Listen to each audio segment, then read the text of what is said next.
All right, here we go. Problem number 83 from chapter 5 of the Halliday and Resnick textbook. It says a certain force, which we're going to call F. It says it gives an object of mass m1 an acceleration of 12 meters per second squared. So that means Newton's second law is going to tell us that if I take that force and divide it by my unknown mass m1, I'm going to get 12.0 meters per second squared. All right, and then the second part tells us that it gives a second object with a mass of m2 this other acceleration of 3.30 meters per second squared. All right, and then question A wants to know what acceleration do I get if I take that same force and apply it to this mass? So this is one of those problems that people always get stuck on, but when you see how to do it, it's actually, there's not a whole lot to it. But I remember the first time I looked at it, I was like, what? So anyway, here we go.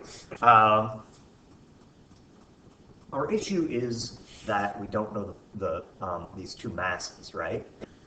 What ends up happening is people try to sort of start with this information and they solve both these equations for F and set them equal to each other. And it sort of doesn't lead you anywhere. All right, so let's do this. The real root of the problem, all of these equations have F in them. The problem is we don't know our masses. So let's take a second and find our masses. And when I say find our masses, I mean that very loosely. So if you take this equation and rearrange it, you discover that m1 is simply F over 12. I'm going to be sloppy about my significant digits here.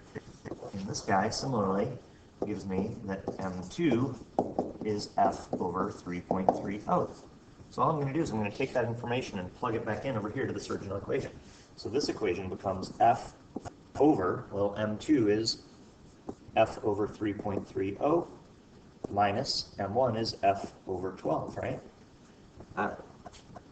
Let's see. So this is cool, except I don't know what F is.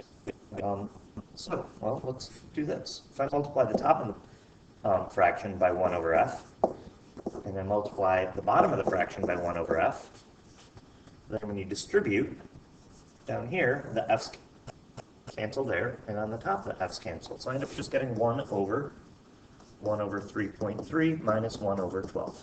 And there's your answer. That ends up giving you 4.55 meters per second squared. All right, and then part B is the exact same thing, except it's plus. There you go.